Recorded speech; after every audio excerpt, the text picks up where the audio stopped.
First, tanggalin ang screw sa likod ng case. Second, remove the cover.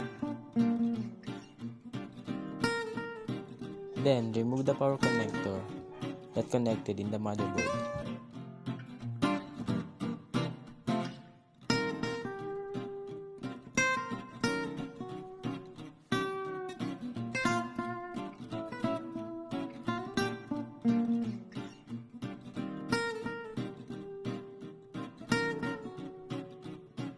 Now, remove the screw in the power supply at the back of the cabinet.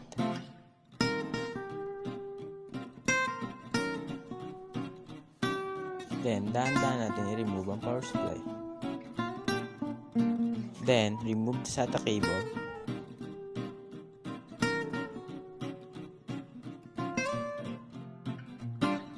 Then, remove the memory module.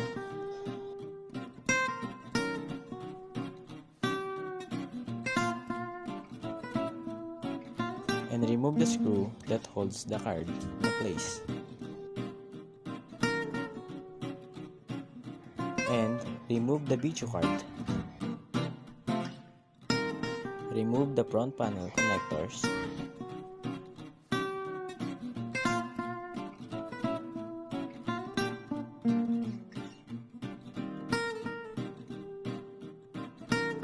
Then unscrew the hard disk drive or HDD.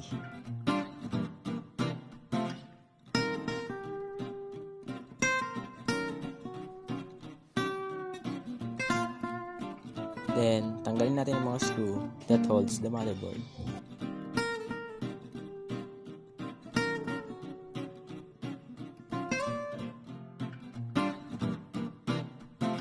And these are the parts of CPU. First, the motherboard. It is built-in. Video card. Random access memory or RAM. Hard disk drive or HDD, and the SATA cable.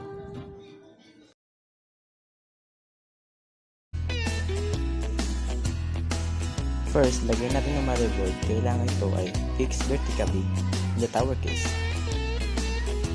Then, tighten the motherboard with screws.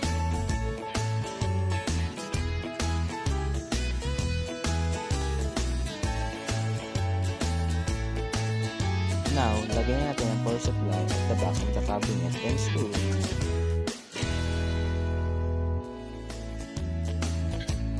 Then, i-connect na natin ang mga power cables that are connected in the power supply.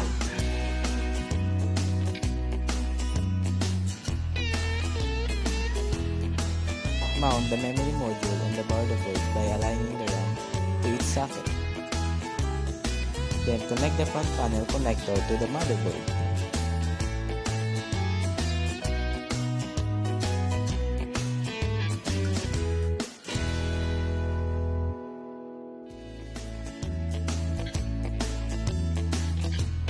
Then connect the front panel USB port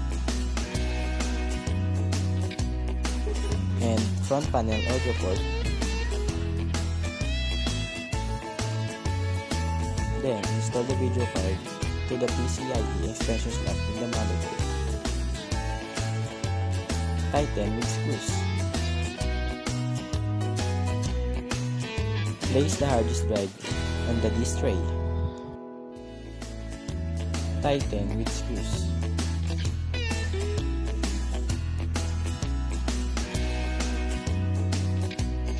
Put the SATA power connector to the hard disk drive.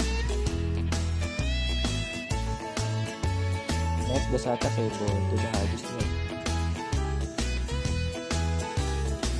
Then, to the motherboard. Cover the tower by placing it and pressuring towards from side and screw it.